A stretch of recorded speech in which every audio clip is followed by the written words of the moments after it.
Thank you so much. First of all, thank you so much for the opportunity to present my work. This is a great community to talk about this kind of topics. As Anna said, I'm doing my PhD in anthropology, and now I'm about to defend dissertation.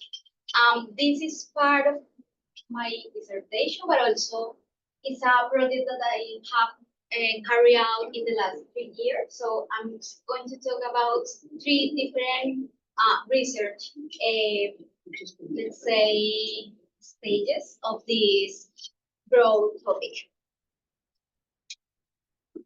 So I'm going to sorry. So mainly, I'm going to talk about women's organizations on conservation in the Colombian Amazon. First of all, 3 years ago, we carry out a research, a collaborative research with two researchers and activists in Colombia, Diana Suaza, who is also part of the Fundación Yauda, my organization, and Fanny Cuiro, who was at the time the Secretariat for Women, Children, and Family in the Amazonian indigenous organizations in Colombia. We planned. Okay. Sorry. Is that okay? We formulated a project called Mapping Indigenous Women's Organizations in the Colombian Amazon in order to apply to a grant given by CLACSO, which is the Latin American Council for Social Sciences and even Women, in a call for participation called Feminism and Environment in Latin America. Before talking about this project, I would like to give a brief context of the Colombian Amazon. So I think as an anthropologist, it's important to show what are these structural conditions of this region. Well, the Colombian Amazon is facing transitional times because we are in a peaceful or peace building transition moment. Nonetheless, there is a prevalence of armed conflict, also presence of coca crops for the production of cocaine, and some histories of extractive economies, including currently gold mining, coca, and agribusinesses. As you know, the Panamazonia is traversing a moment of ecological tipping points. So this is also that is affecting the Colombian Amazon. Here in this map, you can see that in 2021, there was primary forest loss, especially close to protected areas, including national parks, natural parks, and indigenous reservations. Then in Colombia, from 2013 to 2018, 1 million hectares were deforested. So Colombia was the fourth country in the world considering the total area of the forested tropical forest. Some factors behind this phenomenon are extensive cattle ranching model, which is extended from the northern part of the Amazon.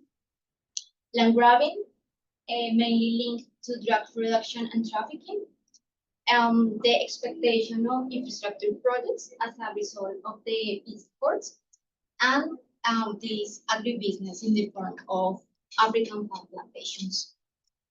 Yesterday, I was reading that in this important indigenous reservation, because this is the preservation of the Nucac people, there are some illegal oil palm plantations which are not controlled by the state. And at the end of the presentation, I'm going to talk about some results of my dissertation. And using this map, I would like to show you where I carry out the fieldwork. I did conduct my fieldwork in this region. This is the Guaviare department and the south of the Meta department. This marks the transition between the Orinoquia or Eastern Plains region and the Amazonia region. So, talking about this project about mapping indigenous women's organizations in the Colombian Amazon, we wanted to make visible the efforts of indigenous women across the Colombian Amazon region. So there are 6 departments, and this region constitutes around 40% of the national territory. Our main result was a digital map, which is hosted on the OPIAC website, and each dot represents one indigenous organization. So you can see that many organizations are close to the main capital cities in the region.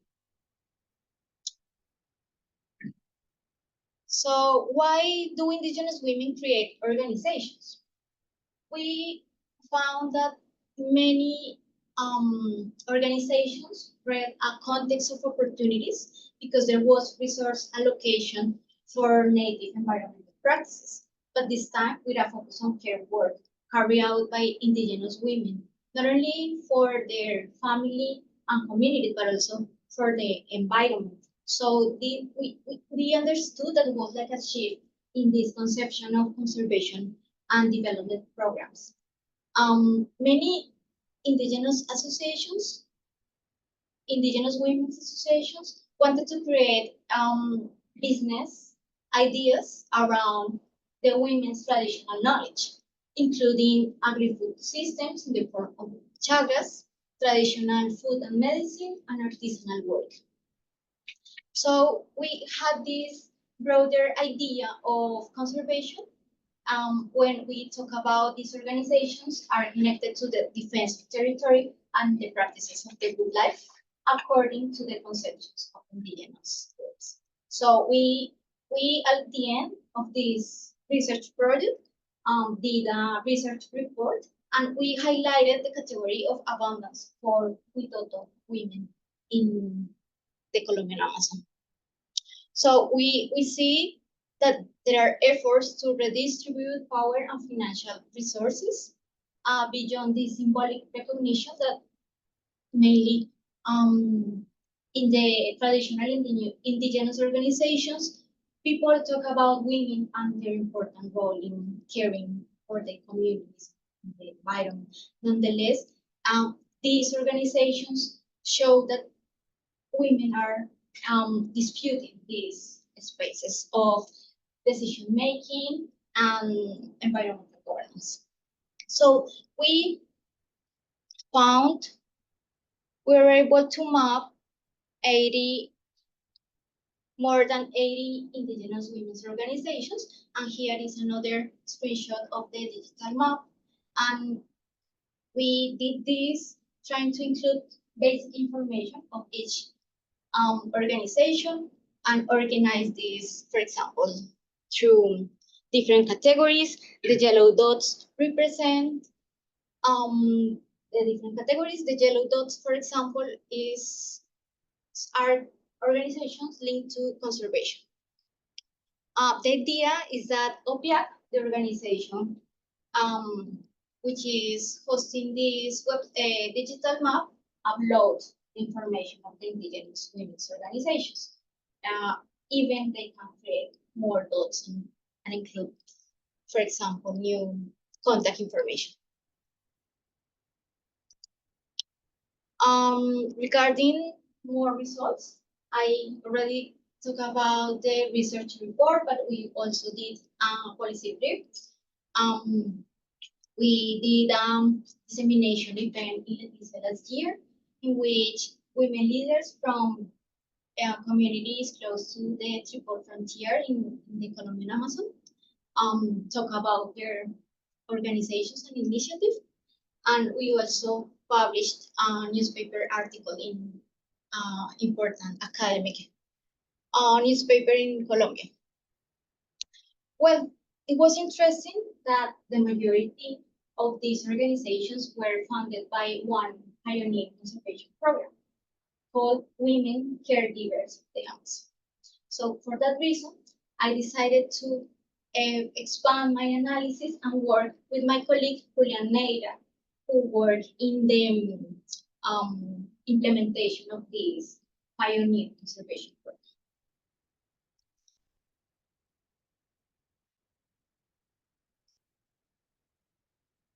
So 69 projects were funded by women caregivers of the Amazon, focusing especially in indigenous women's groups. And here you can see it's not so clear in this, but across the Amazon you can find the projects of the women's associations.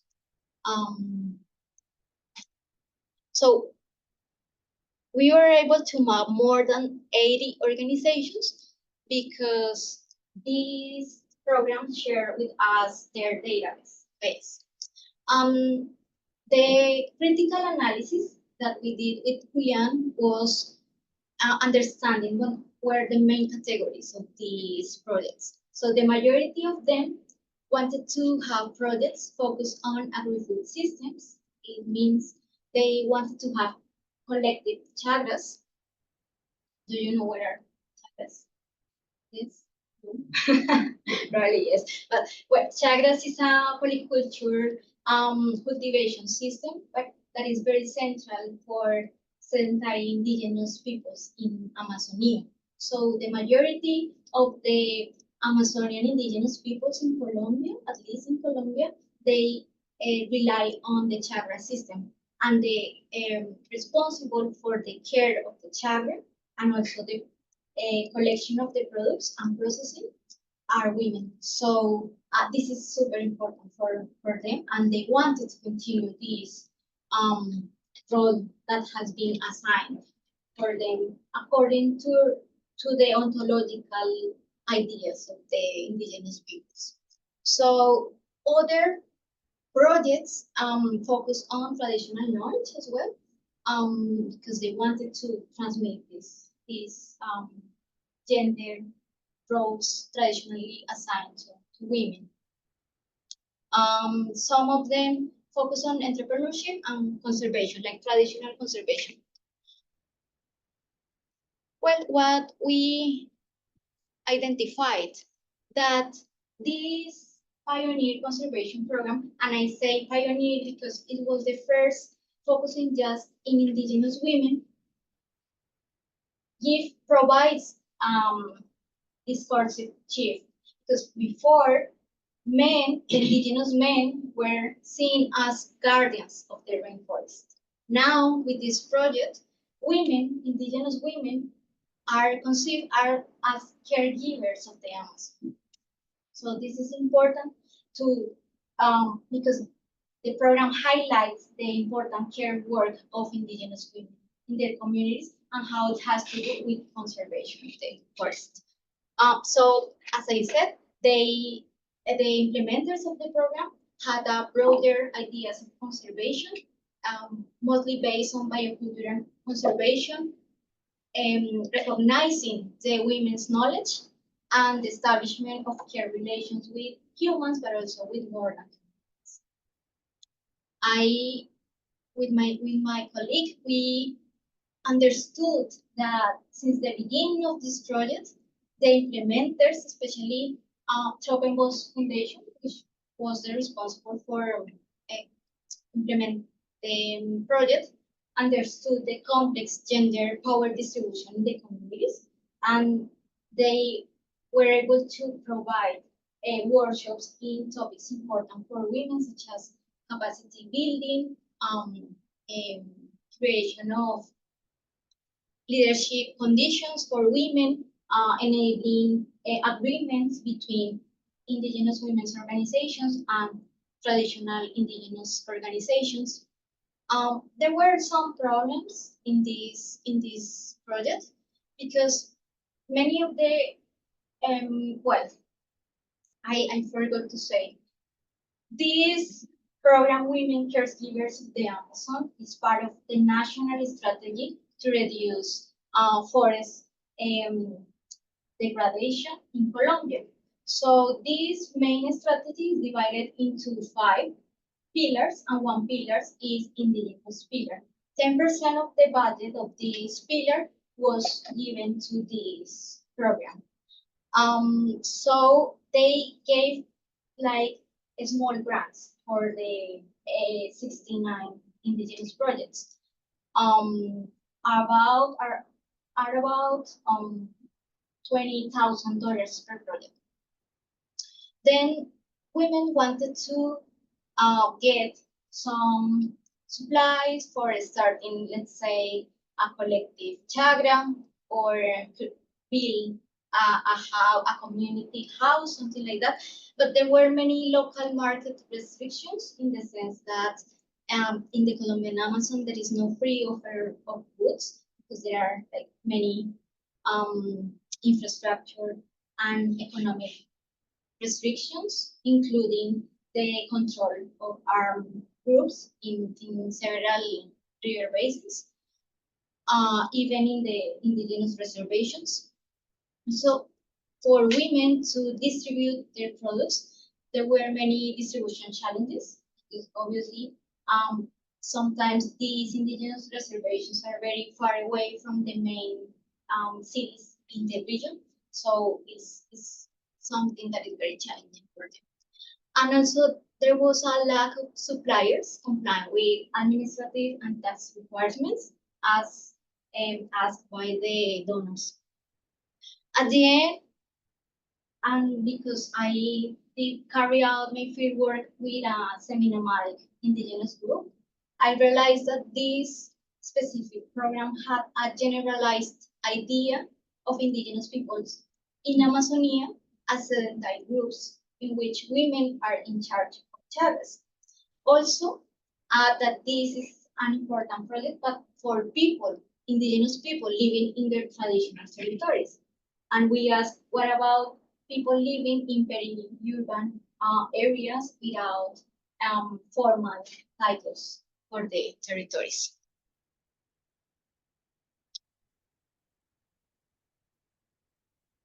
Also, it's important to highlight that this program was part of the negotiations between the the Amazonian indigenous movement in Colombia and the implementers of the national strategy of plus.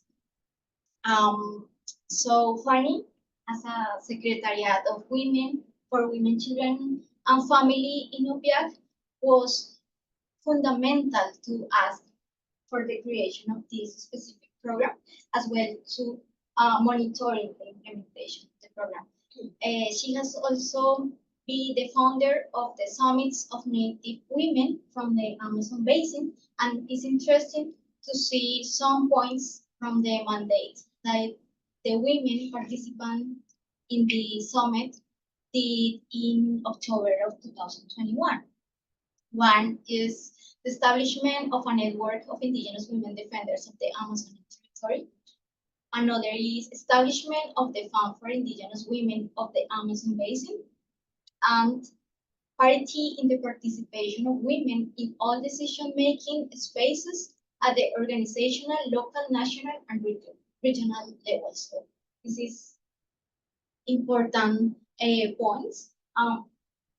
Now, Fanny is doing an excellent job because now she is the coordinator of the Pan-Amazonian Indigenous organization. So yesterday also I saw that a third summit of Native women were organized. So there are many important things to see in the future.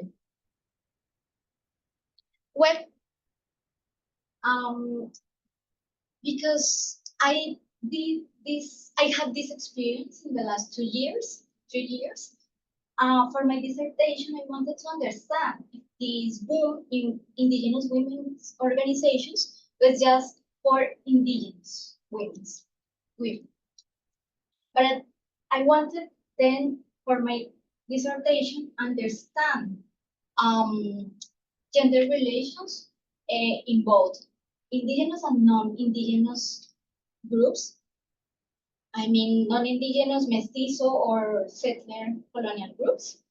Then I, at the end, realized that there is a context of opportunity for women's organizations in general. So in this figure, it's like the representation of the different roots or sources of contributing to this context of opportunity. We see that many peace building and conservation programs are looking for women having associations and funding their initiative, but also there are some expectations from the multicultural setting of the Colombian state, and obviously the neoliberal social policy, which focuses on vulnerable populations. At the end, or in the base, is this idea that when you empower women, you are solving everything. So this is part, is something, it's an idea that we feminists scholars believe, okay, but not necessarily in those basic terms, right? So this is not like the magic solution for solving everything. So there are many constraints and challenges because it continues this trend of projectification of community initiative. They are suitable for to get funding, small grants, but probably they have less chances of being sustainable over time because they now in the future they don't depend on won't depend on the small grants. And as I said, it continues these development projects mainly linked to this conversion from coca crops into cash crops. So there are at least four issues. For example, that the projects introduce practices that are foreign to local communities and inappropriate for the tropical forest ecosystem. Another is that the projects lack sufficient technical assistance for proper functioning. There is no monitoring or less few monitoring mechanisms to support the sustainability over time. And probably the farmers, indigenous and non-indigenous, don't see associative work as the best mode of production. At the end, I recognize that there is a limited design capacity, even when at the local level, there are some indigenous and gender policies.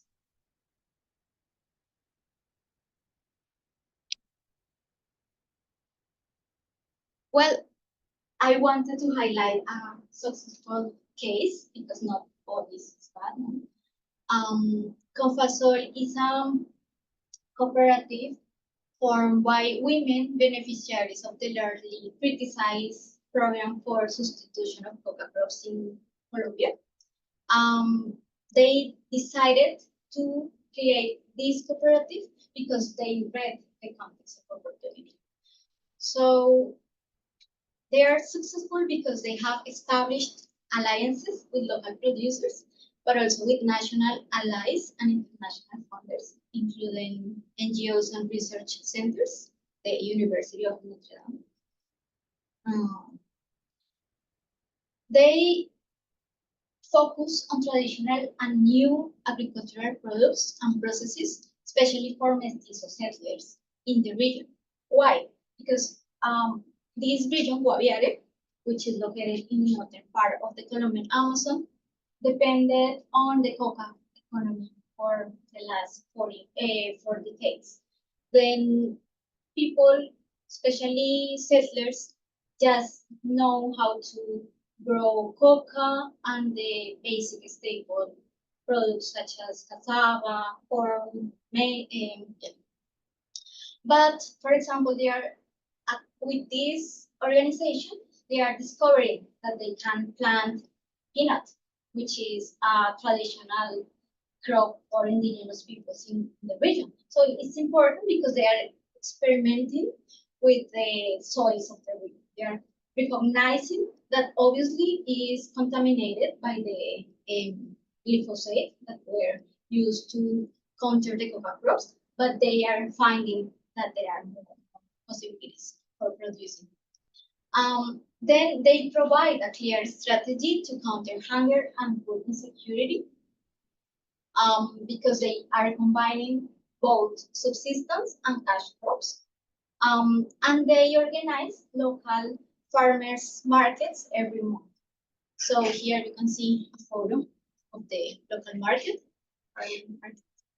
And this is a really good case of an association led by women in the region. Sorry. That is all. Thank you so much.